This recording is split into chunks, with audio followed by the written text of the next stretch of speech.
اهلا بيكم. عاملين ايه؟ قلت في اخر الحلقه اللي فاتت ان شاء الله هتكلم موضوع الحلقه الجايه للذكور، عشان احنا في مجتمع شرقي، عن مشكله الراجل اللي بيحس بيها دايما: هتقدم ولا ما تقدمش؟ مشكله مهمه جدا.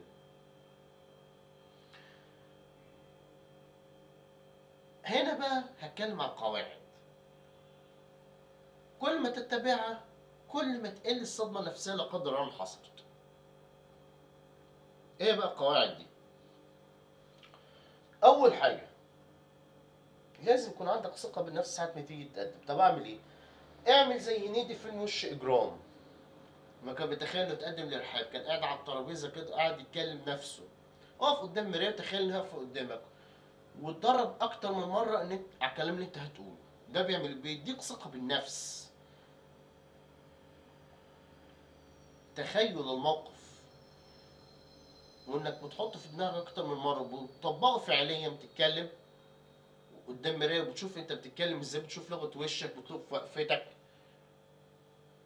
انت ساعه ما تدخل في الموقف فعلا بتتصرف نفس الطريقه اللي اتصرفت بيها اخر مره، وانت ايه؟ بتتدرب. واقف فارد نفسك كده، واقف بثقه، تتكلم بهدوء. كل ده بيرفع الاسهم بتاعتك عندها. فيلم وش اجرام مشهد موجود ممكن تشوفوه.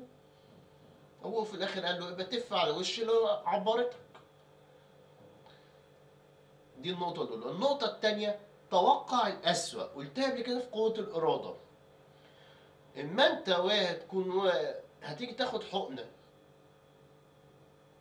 تشك، بيكون احتمالك للالم عالي لانك متوقع الالم.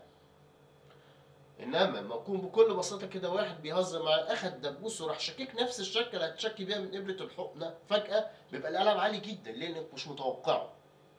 فهنا بقى دايما بقول توقع الاسوأ. حط في دماغك لما تيجي تتقدم 50 ل 50، 50 هتوافق عليه، 50 هترفض. واتدرب برضو عن اللي قدامك ساعه ما تصارحها مشاعرك هتقول لك لا انا اسف، انا ما بفكرش في الجواز دلوقتي، اي كلام اللي بيتقال. درب نفسك بقى لانها تكون وشك هادي، وقفتك ثابته، كلامك موزون. اتمنى لك كل خير. خلاص تقفل الموضوع على طول. وساعة ما تواجه الموقف طالما اتدربت عليه انت غصب عنك بتتصرف باخر طريقة اتدربت عليها. دي حاجة في الانسان. كان واحد من مدرب ويجن شون اسمه سيد جودة بيقول ايه؟ بيقول في حاجة اسمها ذاكرة العضلة. هي برضو موجودة في علم النفس عندنا الذاكرة، بس مش العضلة بس، لكل حاجة. ان الانسان بيتعامل على اخر طريقه اتصرف بيها. اتصرفت وانت بتدرب على الطريقه دي تتصرف بيها فعليا. طب ايه فايده التوقع الاسوأ؟ زي ما قلت شويه في حكايه الحقنه برضه تنطبق على المشاعر. بتكون الصدمه اقل، بتكون مشاعر الحزن اقل، بتكون المشاعر السلبيه اقل. يبقى في الحلقه يبقى انت حاجه تقدم اتدرب على الموقف. اتدرب برضه غير كده على ان اللي قدامي هيقول لي لا. في الحلقة اللي فاتت اتكلمت عن ايه؟ اتكلمت برضو عن حتة ايه؟ ان انت تعرف علامات الحب وعلامات الاعجاب وتفرق اللي قدامك بيحبك او معجب بيك. انت خلاص اتأكدت اللي قدامك بيحبك او حطيت مثلا 70% انه بيحبك، اتقدمت، بس برضو حط في دماغك احتمال الرفض عشان تبقى الصدمة اقل. النقطة اللي بعديها: راعي السياق. دايما بحب دي امثال من الاعمال الدرامية. في مسلسل كان بيذاع عليه الكوميدي قريب جدا كان اسمه لا انسى اللي فات يا فرحات. فرحات اتقدم لنوال داء العضال، كان حصلت بينهم مشاكل كل شويه تقول له خانقه خانقه والكلام ده كله، وبعدين خطيبها سابها، فهي كانت محتاجه حد يطبطب عليها. ففرحات لما دق الباب فتحت له على طول، كانت محتاجه. طب لما خطيبها رجع لها عملت ايه؟ نفضت لفرحات. النقطة المهمة اللي انت لازم تراعيها ان راعي زي ما قلت في الحلقة اللي فاتت، راعي السياق. ما تعرف دي بتحبك ولا لا، راعي السياق هنا برضو مهمة جدا. بعيدها تاني: راعي السياق. هل اللي انت بترايح لها دي خارجة من تجربة فاشلة قريب؟ هل اللي انت متقدم لها دي بتعاني من ظروف نفسية سيئة سواء في بيتها او في اي مكان عملها او اي حتة؟ الظروف النفسية دي بتخليها ما تعرفش تفرق بين مشاعر ان هي محتاجة حد يطبطب عليها، يهتم بيها، ومشاعر الحق يعني بالاخر كده مش عارفه مشاعرها الاصليه ناحيتك. ما انا بقولها، ده قلتها في الحلقه اللي فاتت. لو هي في ظرف نفسي مؤلم والظرف ده خلص، عاد كان عندها مشكله المشكله خلصت، هل هتستمر مشاعرها ناحيتك هي؟ وضربت المثال بفرحات. فراعي دايما السياق، راعي اللي هي بالظروف النفسيه اللي فيها، هل هي بتعمل مشكله، هي خارجه من تجربه مؤلمه، اي ظروف نفسيه بتمر بيها، اعرف ان لو قدر الله الظروف دي خلصت ممكن تغير نظرتها ناحيتك. فمن الاول كده ابعد، ما تحطش نفسك في مشكله بايخه، او من الاخر بقى امسك في العصايه من النص، خليك لئيم شويه، اهتم بيها، بس ما تبالغش في اظهار عاطفك ناحيتها، وما تتقدمش فعلا الا لما تحس ان هي اتخلصت من اي مشاعر سلبيه جواها ناحيه الظرف اللي كانت فيه، ساعتها ممكن تتقدم. بس برضه راعي علامات الحب، لان يعني الامور برضه مش مضمونه، وانت نصيبك في الاخر، في الاخر دي ارزاق يعني. برضه من مراعاة السياق، هل اللي هتتقدم لها دي هل سبق لها الزواج؟ هل هي أرملة؟ هي المطلقة؟ ممكن اللي تتقدم لها دي تكون بتحبك زي ما انت بتحبها، لكن ما توافقش عليك. ليه؟ لأن ممكن تكون أم.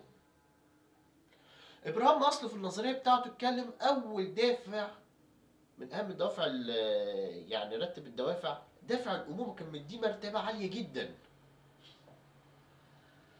طبعا ده خاص بالناس دون الذكور. الأبوة، رغم إن قريت في سياسة بوست إن الهرمونات الراجل بتتغير ساعة ما بيكون ليه بتولد له ابن أو بنت، لكن الأبوة في المقام الأول دافع اجتماعي. الأمومة دافع فسيولوجي مرتبط بالهرمونات. يعني إيه؟ يعني أنت لو اتقدمت لواحدة كانت متجوزة أو أرملة أو مطلقة وكان عندها ابن أو بنت، وهي لسه أم حديثا، هرمونات الأمومة لسه فيها، الهرمونات شغالة في جسمها جامد. دي نقطة. هتفضل إيه؟ هتفضل ابنها عليك، هتفضل بنتها عليك. دي نقطة مهمة. كل ما يكون في مسافة بين يعني تجربة الأمومة بالنسبة لها وبين لحظة التقدم، بيكون أسهمك عالية شوية، لأن الهرمونات اتوازنت في جسمها. حط النقطة دي في مهمة جدا في دماغك.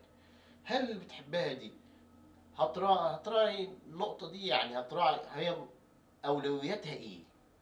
لو هي أم، أولوياتها بولادها، ولا خلاص يعني حاسة إن هي جربت نصيبها في الأمومة بشكل كبير وعايزة ممكن تفكر في الجواز تاني؟ حط النقطة دي في دماغك بشكل قوي. والنقطة دي مرتبطة بالنقطة اللي بعديها، راعي التكافؤ. وقلتها في معادلات الحب في الحلقة قبل اللي فاتت.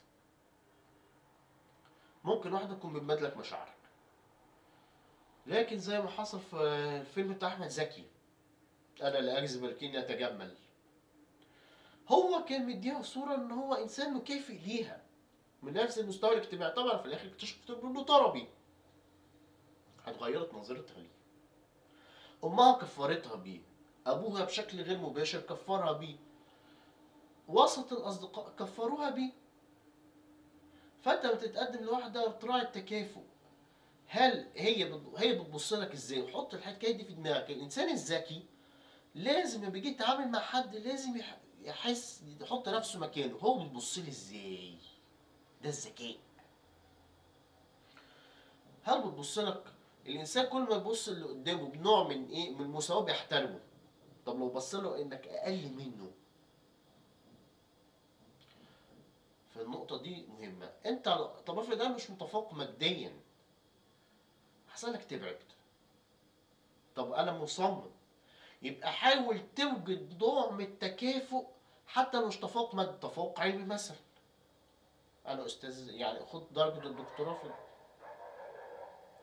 حاول توجد اي نوع من التفوق عندك، التفوق العلمي، التفوق الرياضي. ليه؟ لان وسط الاهل والاصدقاء هيكفروها بيك لو انت مش مكافئ ليها ماديا او اجتماعيا. ساعتها يبقى ليك حاجه هي تفتخر بيها قدامهم. ما هو الانسان ساعات كتير بيعمل تصرفات ضد رغبته. يعني انا ممكن اكون بحب واحد، بحبه جدا، بتكلم كأنثى للاسف يعني، لكن بكل بساطه ما ارضاش بيه. ليه؟ اخاف من نظره الناس ليا، يقولوا ازاي اتجوزته ده، ده ميليقش بيها خالص، وتريقتهم عليا وسخريتهم مني وكذا وكذا وكذا وكذا. فانا اقول ايه؟ الباب اللي يجيلك منه الريح سد واستريح. بفكر اديني بفكر كأنثى. فانت برضو حاول ما تيجي تتقدم لواحده، حاول تحط نفسك مكانها، هي بتفكر ازاي عشان تقي نفسك. ده بقى بيسموه الذكاء الاجتماعي. وقلت في معادلات الحب، راعي التأثير الأهل والأصدقاء. هل في تأثير سلبي ناحيتك؟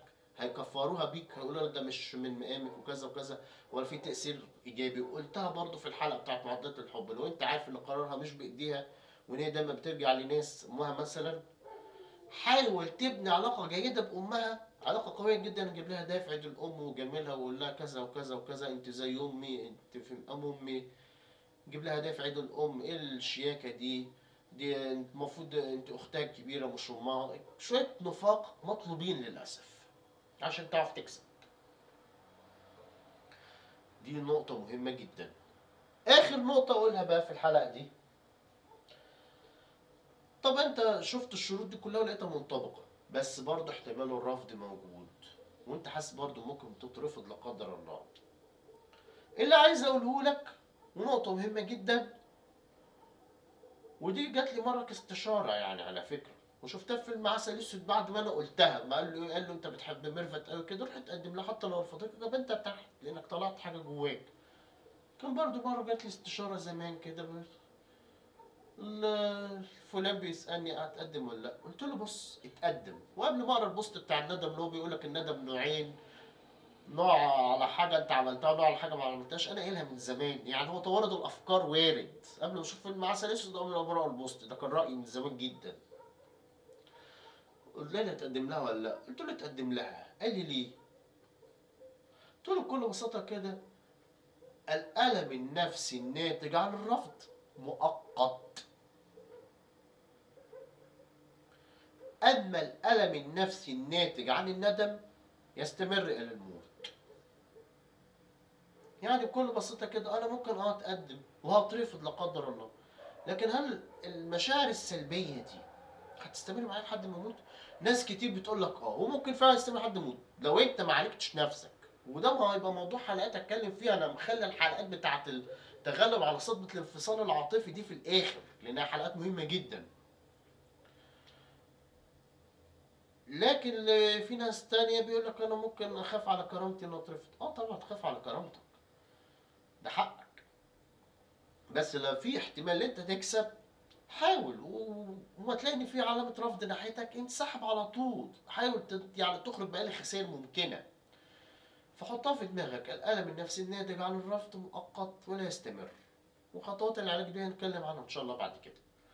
اما الالم النفسي الناتج عن ندم انا كان ممكن اصارحها وما صارحتهاش، ده بقى هيستمر لحد ما تموت، تقعد تتندم على طول. كده خلصنا موضوع حلقه النهارده.